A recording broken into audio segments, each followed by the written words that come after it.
stop scrolling. If your psychology exam is on March 5th and you are feeling the pressure, this video is your lifeline. I am Sanjali Bhatia and today I am breaking down the high weighted questions that have the highest probability of appearing this year. Watch until the end because I'll tell you the exact keywords the examiner will look for. Most class 12 psychology students spend 80% of their time reading the NCERT and only 20% practicing how to actually answer the board exam. That is exactly why they miss out 95 plus bracket. The CBSE board doesn't want your general understanding, they want the psychological definition. In this video, we aren't just going to read the book together. Instead, I have handpicked the 15 and more expected questions that have appeared in 8 out of 10 years in board papers, which will be covered in the next few minutes. We are talking about the questions that always show up, from the past model of intelligence to stages of general adaptation syndrome. I am going to give you the 3-point formula of every 6-mark answer, the definition, the key diagram, and the key psychologist. If you are tired of feeling overwhelmed by self and personality or confused by therapeutic approaches, stay tuned. By the end of this video, you will have a clear high scoring map of your psychology exam. Let's dive in. We are starting with the past model of intelligence, and we all know that it is a very important concept. The past model of intelligence was given by Das, Naegeli and Kirby in 1994, and this is one of the most important theories of intelligence because it shifts the focus from how much intelligence you have to how your brain processes information. J.P. Das, Chak, Naegeli and Kirby argued that intellectual activity involves the 3 functional units that work together in hierarchical order. The acronym PASS stands for P stands for planning, A is arousal, attention, and simultaneous and successive processing. Now we are starting with arousal and attention. This is basically the switch of your brain.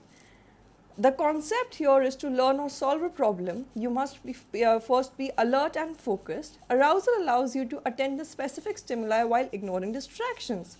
For example, when your teacher says this is important for your exam and your arousal level increases and you focus your attention specifically on those words.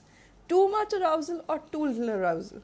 If you are too stressed, that is arousal level is too high, or too sleepy, that is arousal level is too low, your attention will suffer. An optimal level of arousal is important to process information further. Then we come up with simultaneous and successive processing. This is how much you digest the information coming into your brain. When we talk about simultaneous processing, you perceive various stimuli as a whole or a single pattern. For example, as per the practical in CBSE Board Class 12 RSPM, Raven Standard Progressive Matrices, mentioned on page number 14 of NCERT, you will see the relationship between all the parts at once. That is a classic example of simultaneous processing. And when it comes to successive processing, you remember information in a specific serial order where one bits follow the other. For example, remembering a phone number, following a recipe step by step. And then we come forward to planning. This is literally the CEO or the control center of the model. Once the information is processed, planning allows us to think of possible courses of action, implement them to reach a target, and evaluate their effectiveness. Example, if you are given a project, planning involves deciding which sources to use, how to divide your time, and checking if the final draft meets the requirement. And most importantly, if a plan A doesn't work, this unit helps you to modify it. This model basically emphasizes that the 3 units do not work in vacuum, they operate on knowledge base.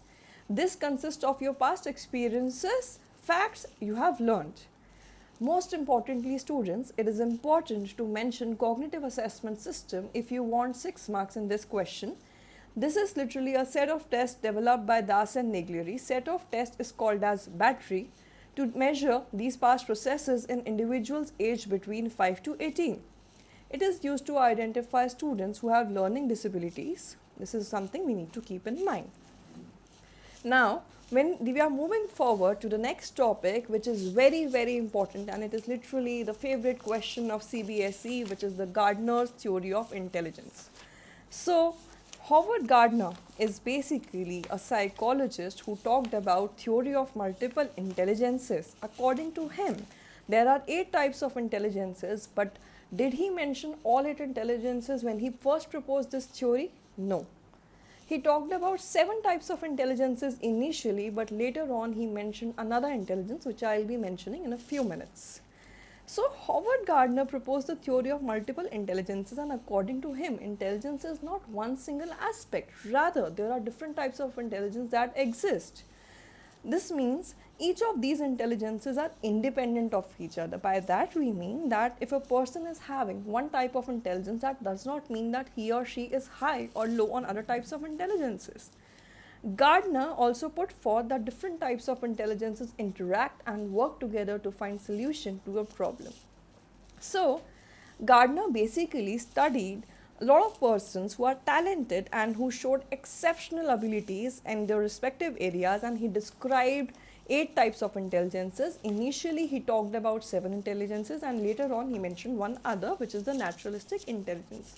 So there are 8 types of intelligences as per Howard Gardner, and they are linguistic, logical mathematical, spatial, musical, bodily kinesthetic, interpersonal, intrapersonal, and naturalistic, which is apparently the last one he mentioned. So people are intelligent in many areas. So let's talk about them in brief. So when it comes to the linguistic intelligence, the first type of intelligence proposed by Gardner, linguistic intelligence means linguistic is derived from the word language, and linguistic is production and use of language. How good a person is with language, and it is the capacity to use language fluently and flexibly, express one's thinking, and understand others.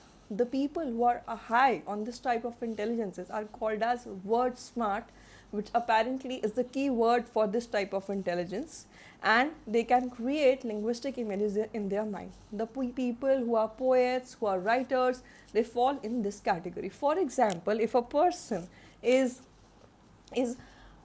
able to compose music, then he or she will also fall in this type of intelligence. Second type of intelligence is logical mathematical. It is an intelligence that involves scientific reasoning and problem solving. These type of people are able to think logically, they are able to think critically, and they manipulate symbols to solve problems. When it comes to scientists, Nobel Prize winners, they all fall in this category. Now we have spatial intelligence, which is literally forming visual images and patterns, basically forming a mental image in your head, imagination. Abilities involved in forming, using and transforming mental image. They represent the spatial world in the mind. For example, when it comes to the sailors, they imagine, they keep the information in their head, and then they move forward. Sailors, sculptors, pilots, they all fall in this category. Next comes up is musical intelligence. This is sensitivity to be subtle aspects, rhythms and patterns.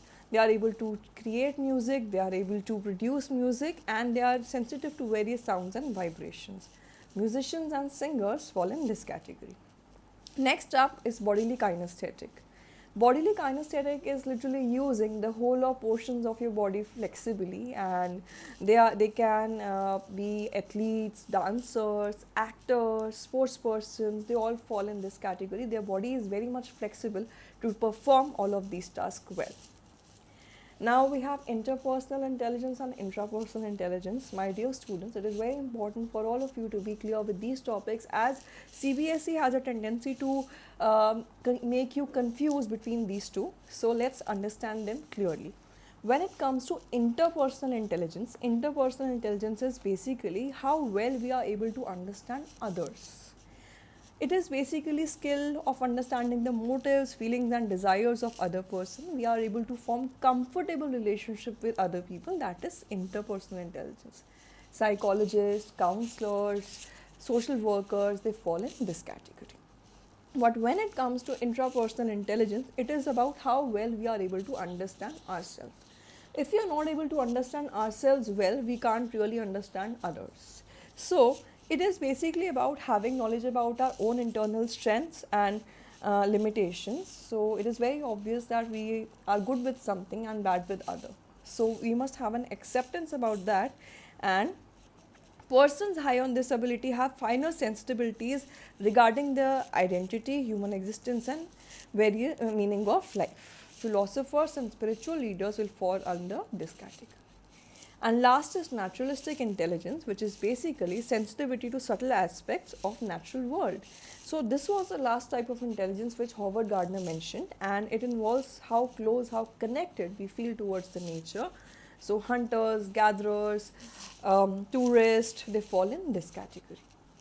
So students, let me just tell you how questions come on Gardner's theory of intelligence. It is very unlikely that CBSE will ever ask you this question directly. Rather, they might come up with a case study in section F with this Gardner's theory, and also they might ask the Gardner's theory in 4 mark or 3 mark in terms of case-based question only. So you must be prepared according to that.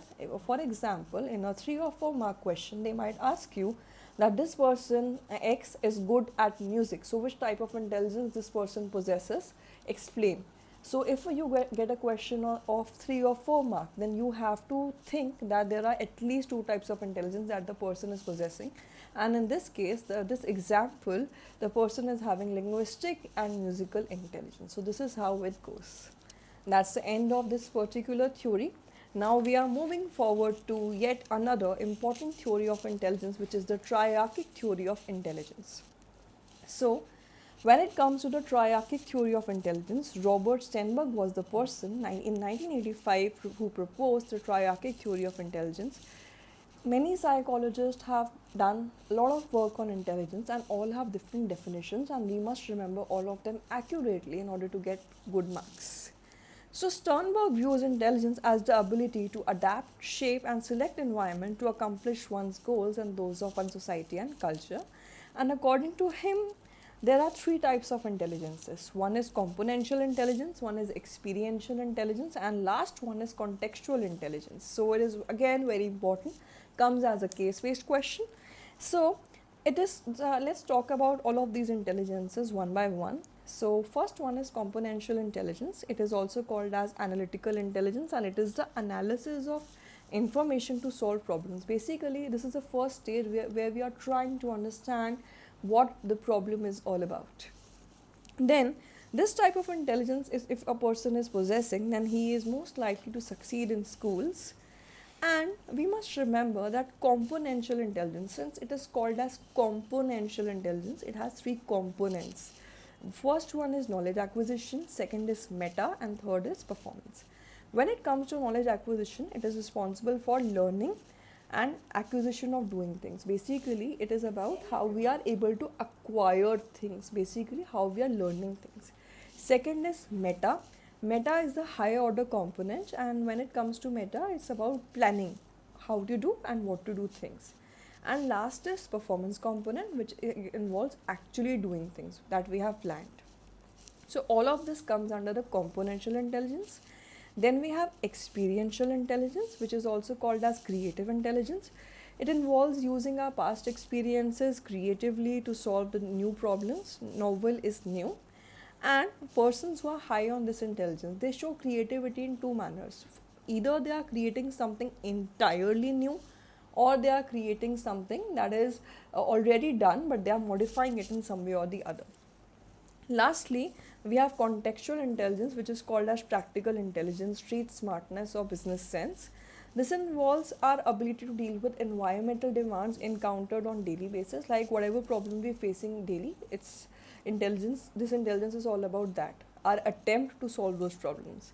And lastly, persons high on this intelligence are able to adapt to their present environment, or they shape or modify it according to their own needs. Therefore, these are the people who turn out to be successful in life. So this is what triarchic theory is all about. And again, just like Gardner's theory, triarchic theory is also about mentioning all the keywords together, and it also comes like a case-based question. So be prepared with that. So all of these theories that I have covered in just now are the theories that are falling under the category of information processing approach. So you must be very thorough with all of these topics, as you are most likely to get one question at least out of these three topics. Next up is your other topic, which is about creativity and intelligence. You might also get more topics that I'll be talking about in this video as well. So when we need to understand the difference between creativity and intelligence. So intelligence, we know the chapter is primarily based on intelligence. So we know intelligence is our ability to adapt, shape and select environment to accomplish one's goals. But when it comes to creativity, creativity is thinking out of the box. Creativity is talking about an idea that did not exist previously. So when it comes to creativity and intelligence, we have the CBSE might put up a question on how they are linked. So let's understand it first. Terman was a person who talked about how creativity is linked with intelligence, and he found out that the link between creativity and intelligence is positive. A person who is intelligent, it's not necessary that the person will be creative. But if a person is creative, then a person has to be intelligent in some way or the other. Because, for example, if a person is a writer, and he has to have a proficiency in English language to be able to write well. So that's how it goes. Alongside, you need to mention about creativity and intelligence test when asked this question. So creativity test is a type of test that is open-ended in nature. That means we have a choice to answer in a way however we want. There is no correct or incorrect answer. But intelligence tests, on the other hand, are close-ended, which means we don't really have a choice here and we need to select the one correct answer.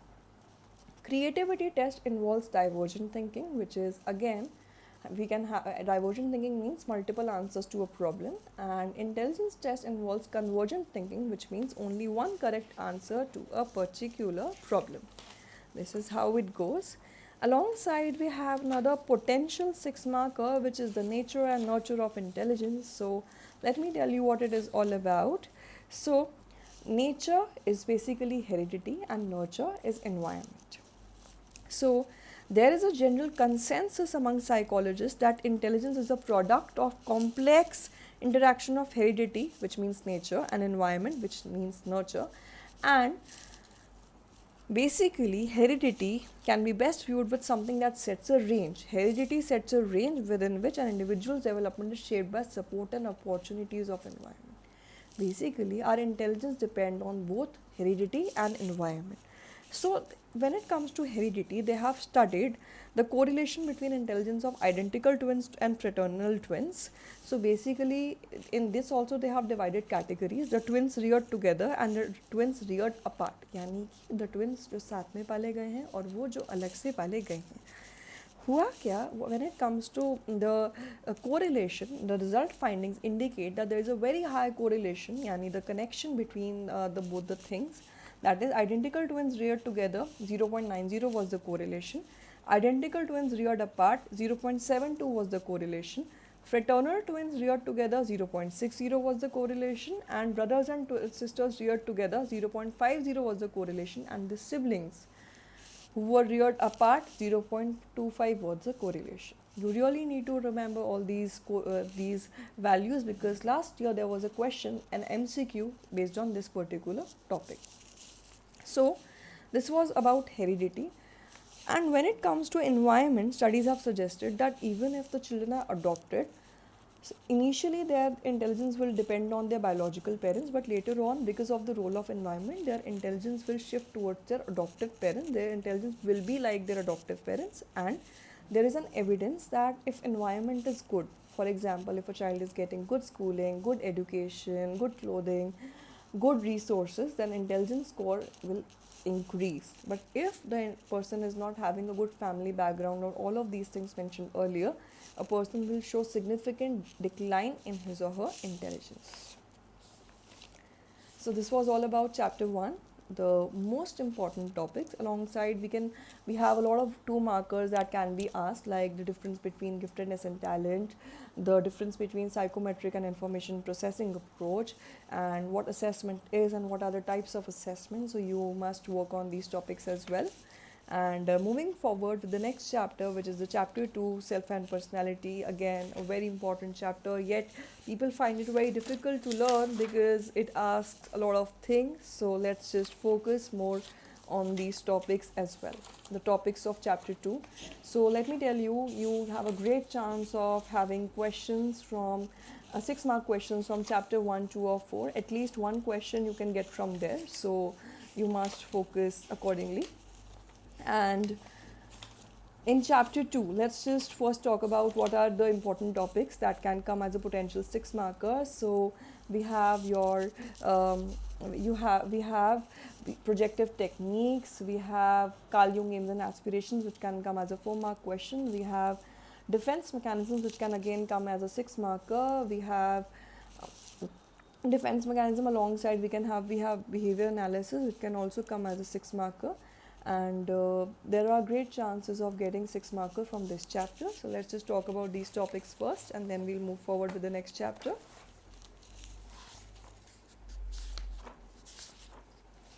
Okay, just one topic that I missed, just saying that, and it is the difference between type and the trait approach. You can get this topic as well as a 6 marker. But just a general suggestion for a 6 marker, always attempt the 6 marker.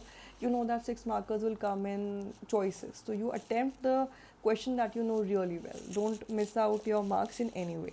So you must do type approaches. A type approach can come as a 6 marker. Like I just mentioned, it is all about grabbing the concept well. It has very less things to explain. So I'll not start with that, but I'll rather start with defense mechanism, which is very important. So what really defense mechanisms are? Defense mechanism is a way of reducing anxiety by distorting reality in some way or the other. Basically, it is our attempt to deal with anxiety we are facing. And we all know that anxiety is something that is uncomfortable in nature. So we don't want that. So we have 5 defense mechanisms as per the NCERT. One is repression. Repression is basically all about the thoughts or behaviors that are anxiety provoking thoughts or behaviors that are dismissed by the unconscious. Like we don't know why we are doing what we are doing. So it's about we don't realize things. Like we might say, I don't know why I did that. मुझे नहीं पता मैंने क्या किया, मैंने क्यों किया, मुझे नहीं पता. वो होता है आपका repression. Next comes up is your projection. Projection वो होता है when we attribute our own trait to others. Like जैसे हम होते हैं दुनिया को हम वैसा ही देखते हैं. Then comes up your denial. Denial comes up with is derived from the word deny, which means refusing to accept the truth. ये वो लोग होते हैं जो सच मानने से इनकार कर देते हैं. Then, like obviously, there are people who get diagnosed with cancer, HIV, AIDS.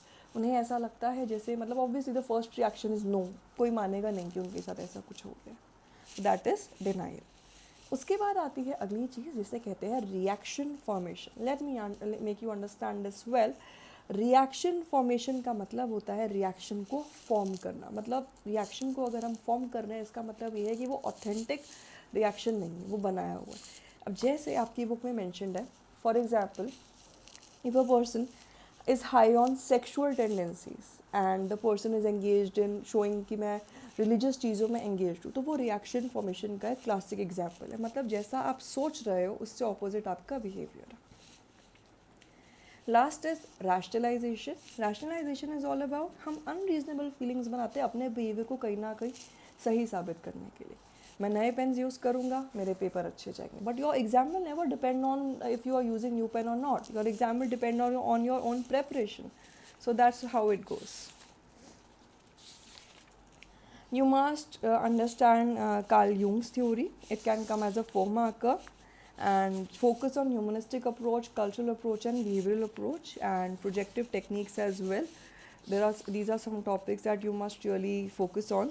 And all of these topics require less explanation and more of your own understanding and effort in terms of writing, because people generally have a tendency to avoid writing, which you are not supposed to do. Now I'm moving forward with your meeting life challenges, which is your third chapter. So meeting life challenges, you can see page number 53 of your NCRT. It talks about primary and secondary appraisal. It is an important question here.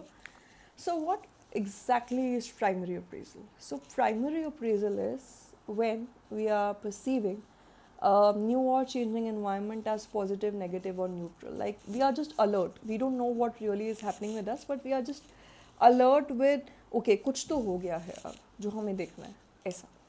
Like it involves three things: harm, threat and challenge. Harm is when damage has already been done.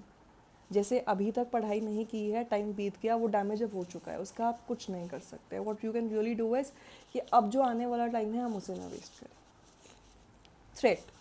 Threat is basically potential damage that can happen in future. अभी भी नहीं पढ़ोगे तो paper अच्छा कैसे जाएगा. Threat.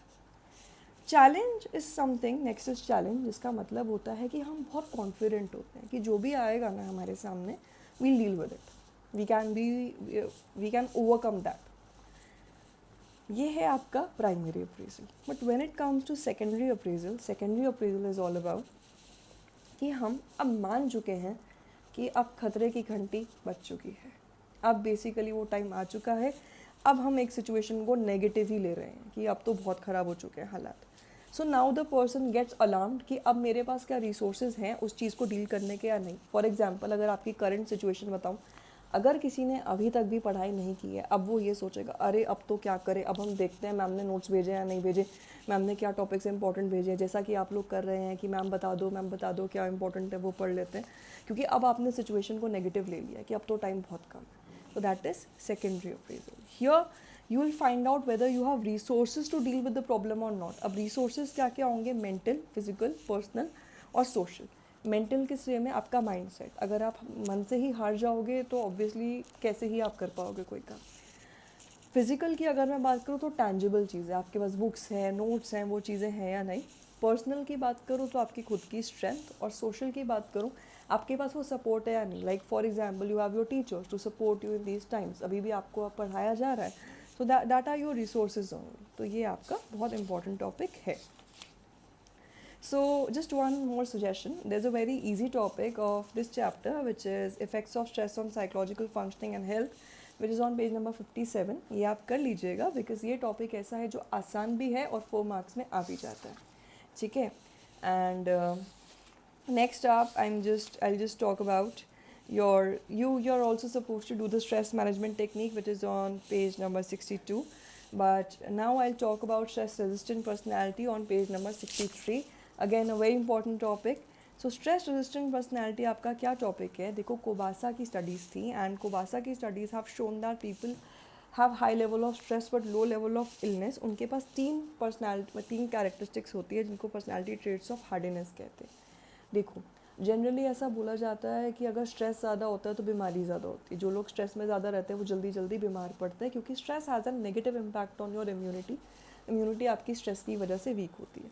But stress resistant personality वो होती है जिसका हाई लेवल ऑफ स्ट्रेस होता है but low level of illness होता है. मतलब स्ट्रेस ज़्यादा है पर बीमारी तब भी कम है. कैसे? क्योंकि वो स्ट्रेस को रेजिस्ट कर पाते हैं. They are able to take it more confidently, they are able to take it in a more better way. So the 3 C's in the stress resistant personality are commitment, control and challenge. अब commitment क्या होता है? Commitment होता है how dedicated you are towards your work, towards your studies or whatever you are doing in life. That is commitment. उसके बाद कितनी शिद्दत से आप अपना वो जिम्मेदारी निभा रहे हैं जो आपके सर के ऊपर है. उसके बाद आता है कंट्रोल. कंट्रोल में आता है कि कितना सही से आप अपने लाइफ आउटकम्स को डील कर पा रहे हो, कितना मैनेज कर पा रहे हो.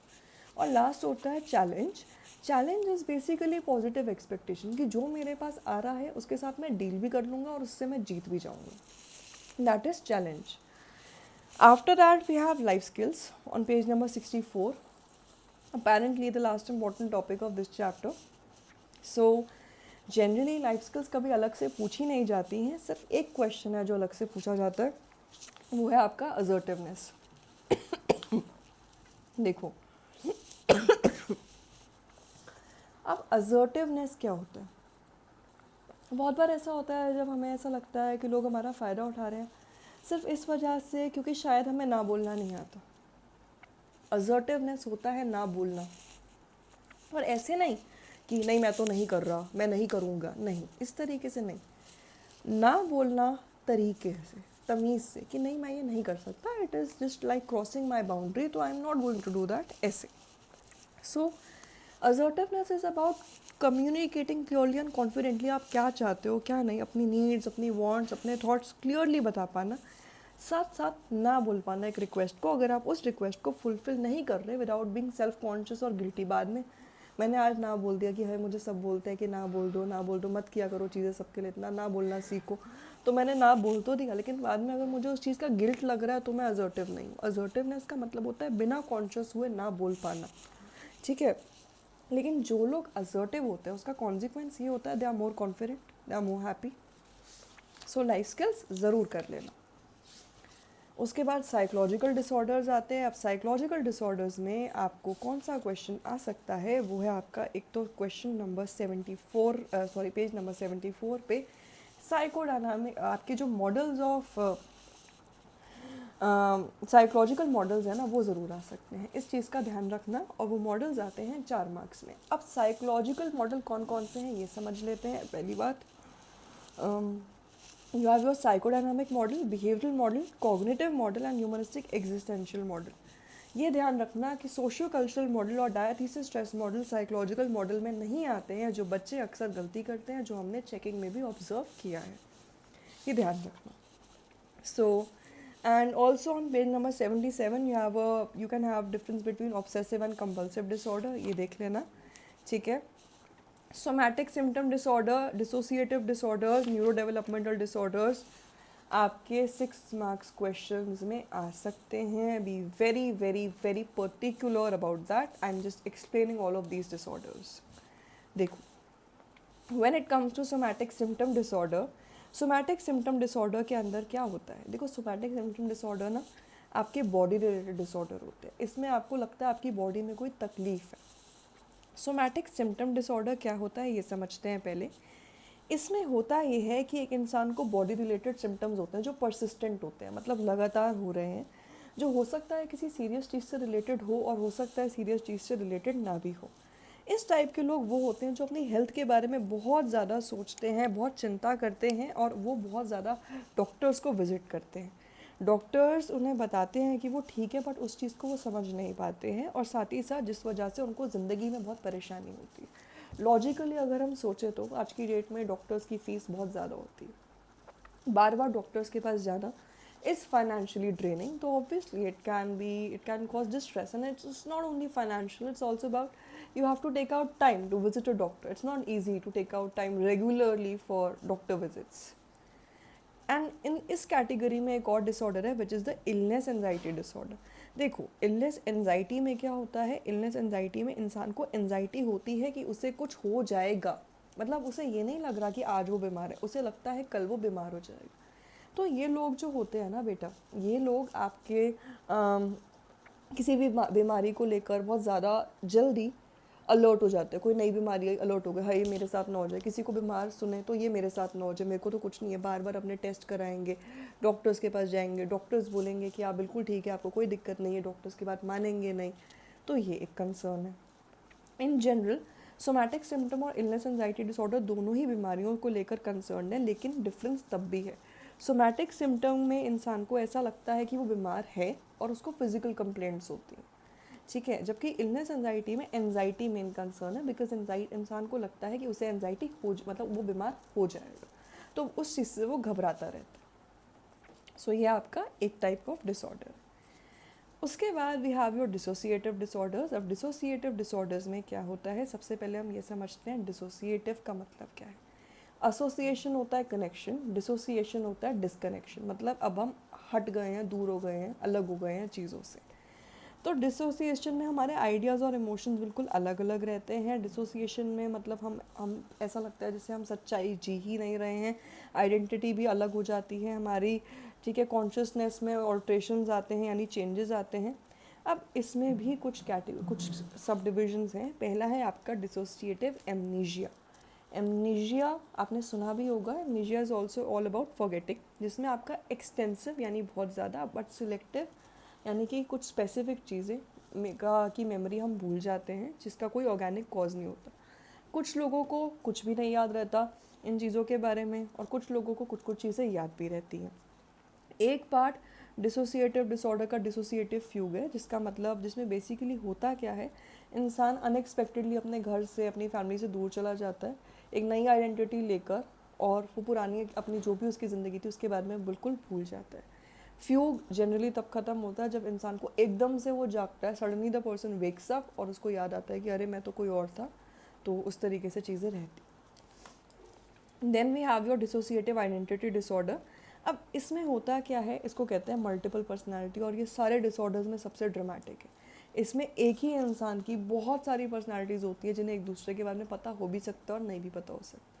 एक ही इंसान में एक पर्सनैलिटी 6 साल की लड़की की हो सकती है, 10 साल के लड़के की हो सकती है, 50 साल के आदमी की हो सकती है, एनीथिंग कैन हैपन। और ये जितने भी डिसऑर्डर्स हैं स्ट्रेस से रिलेटेड, बिकॉज ओवरवेलमिंग स्ट्रेस है, बहुत ज़्यादा स्ट्रेस है। लास्ट इज़ योर डीपर्सनलाइजेशन और डीरियलाइजेशन। इसमें होता क्या है, ये एक ड्रीम लाइक स्टेट होती है जिसमें इंसान खुद से और सच्चाई दोनों से ही बहुत ज़्यादा दूर है। तो पर्सन का सेंस ऑफ रियलिटी लॉस्ट होगा, चेंज्ड होगा, इस तरीके की चीज़ें रहती हैं।